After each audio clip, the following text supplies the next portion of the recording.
Hello, I'm your host, Siena Abbott, and welcome to Writing into the Void with Siena, where all you have to do is get cozy and enjoy original short stories read to you.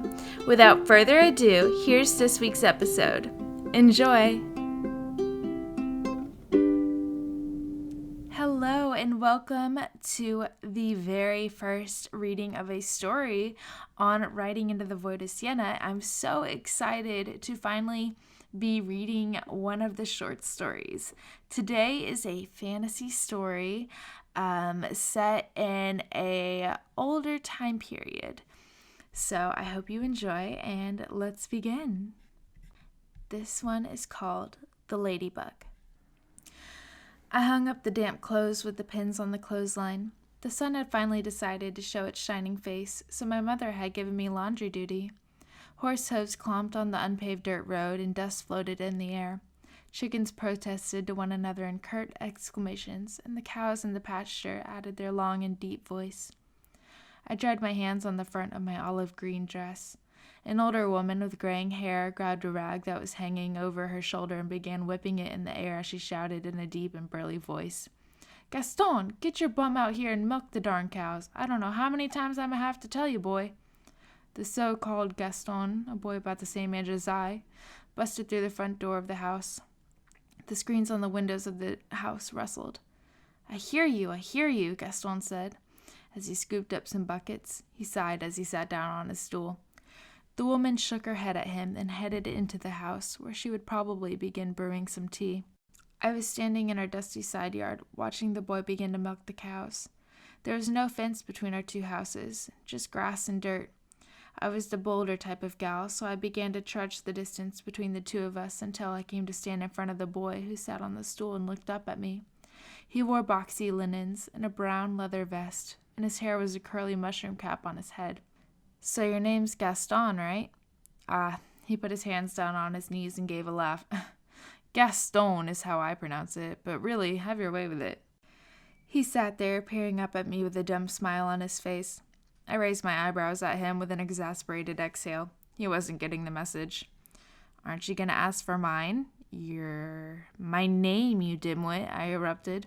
His smile only grew wider and his eyes only sparkled brighter. "Well, madame, what's your name?" "Sibylla," I said. The genuinely curious and playful look on his face was difficult not to match. "Well, a pleasure to make your acquaintance," Gaston said. "Likewise," I said with a curtsy. I began to walk backward, making my way back towards home. Seeing this, he put his hand up in a wave and called out, "Hey, wait up." I stopped walking backward and stood still, facing him. He raised out of the chair with as much effort as an old man. The boy walked over, bare feet flattening the grass into footprints as he did so. We were face to face, and then I was the one peering upwards, looking into his, glowing with the sun's warmth. I cocked my head to the side, waiting for him to say or do anything. He fiddled his thumbs together.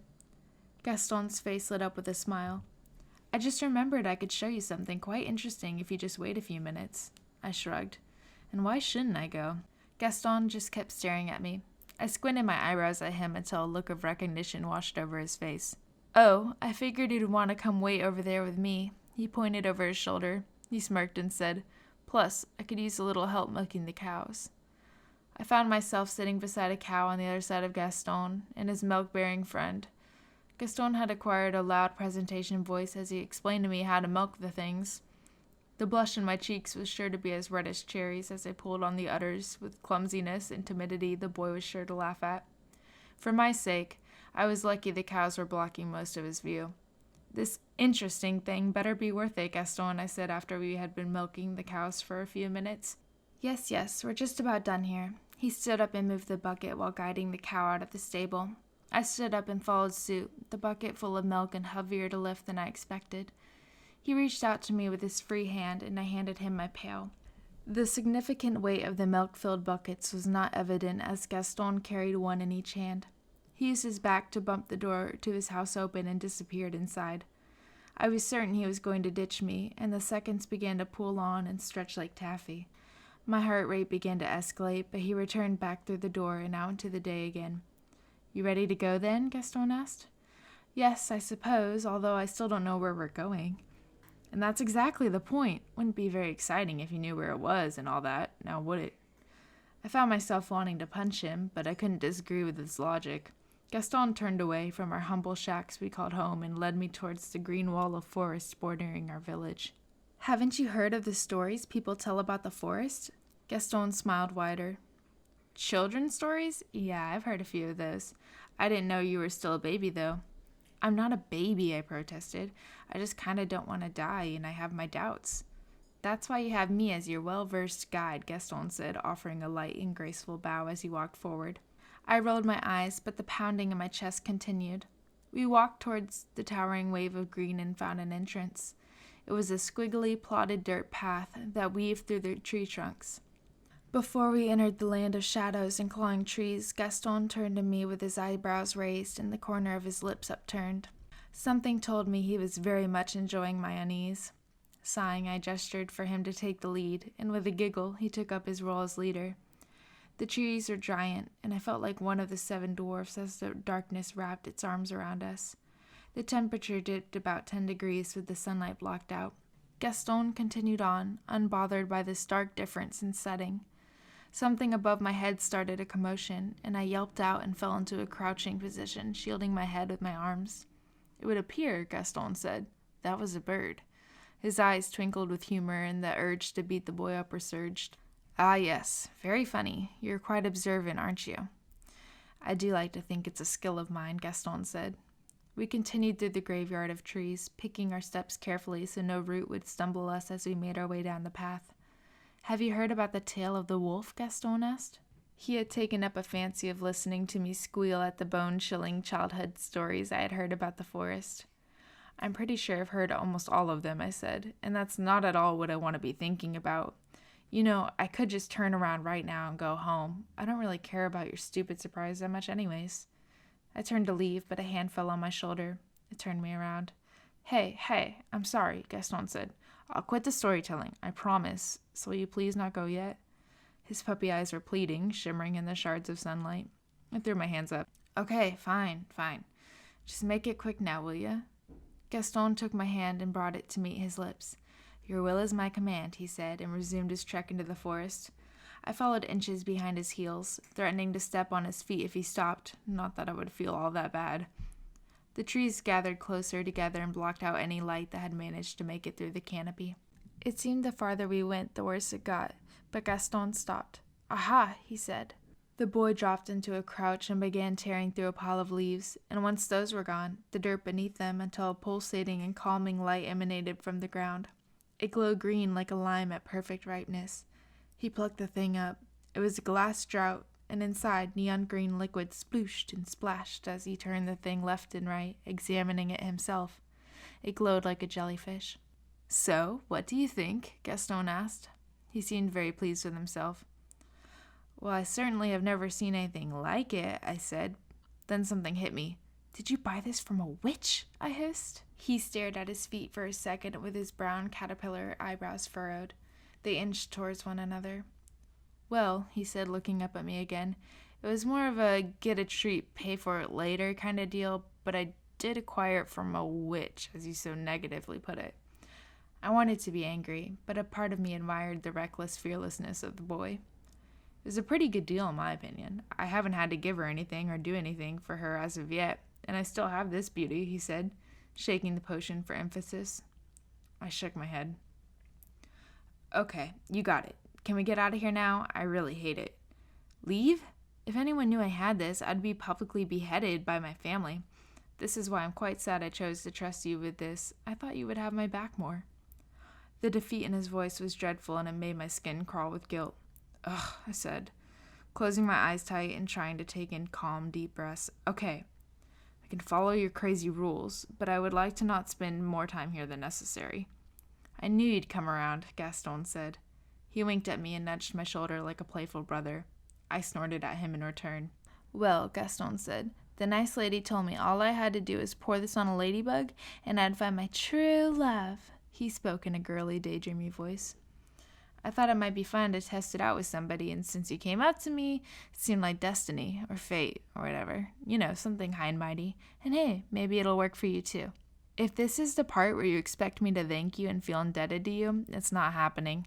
But I suppose you're going to need as much help as you can get in the love category, so I can't blame you, I said. Ha ha, very funny. I've been told I'm quite the ladies' man. By my mom, of course, but she's usually right. And if I don't get a thank you, at least help me find one of those boogers. And so we searched for a ladybug for 5 minutes or so. Before that time, it had never crossed my mind to ask where a ladybug would fancy spending its time. My guess was anywhere besides this dark and brooding forest, but it seemed somewhere okay with this setting since we finally found one. It was next to a tree stump, as wide as one of Gaston's cows, and on a rotting branch that lay nestled on the unkempt grass. On this soggy piece of wood was one vibrant red speck, our ladybug. Until I laid my eyes on her, I hadn't thought of the fact we would be murdering this creature, but there was no talking Gaston down as high, and I was curious if this was a real-life witch's brew or not. Crouching like frogs, we huddled around the tiny creature, looming over the bug and casting long shadows like giants. With one twist of the wrist, Gaston pulled out the glass sphere stopper to the draught. A green vapor traveled up the narrow neck of the glass bottle and drooled down the sides. The concoction smelled how it looked, with strong notes of citrus and the unmistakable zest and acidity of lime. We remained hunched over with wide eyes and unhinged jaws in silence as Gaston positioned the decanter's lip over the insect so it would splash and land on the red and black polka-dotted back dead on. We locked eyes and both nodded together. He grabbed one of my hands and wrapped it around the other side of the elixir so we could pour together. The vibrant liquid inside began to drip out of the spout as we tilted the potion out over the lady. When the droplets met the shell of the bug, it began to bubble, fizzle, and pop. The same fog that floated out of the bottle when uncorked began to ooze out of the cracks of the ladybug's exterior, except this time the fog was a bright scarlet color. Tendrils of the smoky haze extended. One went towards Gaston and one towards me. Caught up in fascination, I had forgotten I was still crouching. When I tried to move backward away from its reaching fingers, I fell on my bum and scooted away instead. Gaston gasped and dropped the bottle as the smoke found its way towards his nostrils. The remaining brew leaked onto the ground and soaked into the dirt. A fine emerald mist wafted up like a cobra being charmed. Gaston mimicked my fall as he too was flung to the ground by a sudden burst of movement while still crouched. He scrambled back until he reached me. The crazy urge to laugh seized me, but I turned to face Gaston and asked if he was okay. Before I expressed my concern, Gaston extended a shaking finger. I followed it with my eyes and saw him point out where the branch was. The red cloud had grown in size and speed. It poured down the log and floated inches above the ground like a graveyard fog. The emerald mist still rose from the ground, and when the blood-red vapor passed through it, the colors meshed and turned brown. Contrary to logic, the ruby smog splayed out like the beam of a flashlight. The two tendrils gained length and squirmed in anticipation of reaching us. We glanced at one another with a mirrored terror in our eyes. My hand was pricked by twigs that dug into my skin as I continued shimmying away. Standing up would take too much time. My calculation proved correct as the tendril reached me and began to spiral like a snake up my leg. "Get it off! Get it off! Please do something!" I screeched, thrashing my limbs. "I would, but I'm a bit busy right now," Gaston hollered back. I looked over despite the serpent-like fog that wrapped around my waist and continued climbing higher. Gaston was in the same predicament. The bruised claw had also made its way to his waist and now his upper abdomen. I was on my own. I continued my feeble attempts at release, kicking my legs and trying to pry the thing off of me. But my hands just went right through it like a ghost. It also occurred to me that despite my brain yelling at my legs to move, do anything helpful, they were not moving. Instead, a tingling sensation prickled my skin and left me numb and paralyzed everywhere the substance wrapped around me. I threw my hand to the right and found my target before I lost feeling in my arms. I latched onto Gaston's hand as our bodies froze like stone. I was stuck sitting in a pike position, legs straight out. It was yet to reach my face and seep its way into my nostrils, ears, and mouth. So I was still able to call out to my newfound friend, who should be my enemy, that I found myself about to die with, but he spoke first. "I'm so sorry, Sibylla," he said.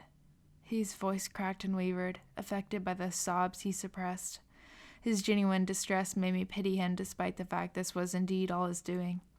I no longer felt my hands, but I felt myself trying to squeeze his nonetheless. You weren't to know, I said, breaking into a smile and maintaining humor I wouldn't have thought possible considering my impending doom. It's not your fault you were born I started coughing. Well, suffocating is more the right word. I could taste the acidic aroma of the fog as it poured into my lungs and mingled with the oxygen I had left. Panicking is the last thing to do when trying to retain as much energy and breath as possible, but I didn't have to worry about that with my paralyzed body and all. I didn't have to see Gaston to know the same tragedy was occurring to him as well. Soon I was in a sea of vermilion. That was the last thing I saw. Laying on the grass in a fetal position beside the branch where the ladybug had sat was a lady wrapped in a crimson silk dress. Black hair cascaded down her back and fanned out onto the ground behind her. She stirred and opened her eyes. With her hand, she pushed herself up to kneel and took a look around. The forest was quiet and calm. On the grass next to her was an empty bottle with a long, skinny neck and a spherical base. A circular stopper lay next to it. The woman continued to scan the rest of the ground next to her, furrowing her brow. Fresh footprints had folded the grass and led away from her. Large sections of the grass were also battened down. She stood to go examine the markings, and her dress whispered as she walked and then crouched to get a closer look at the ground. There was nothing shocking, but she smiled at 2 little flecks of red. They were so cute, a stunning red with perfect black circles on the back of a bug. The lady scooped the 2 ladybugs up and held them eye level. "Hello, little guys," she said. The woman smiled and blew them a kiss before she turned around and set them on the branch she had woken up next to. And that's the end of the Ladybug. Thank you so much for tuning in this week. If you enjoyed, please make sure to subscribe to the podcast so you will not miss my episode next week where I'll be reading another story. Thank you so much and have a wonderful day.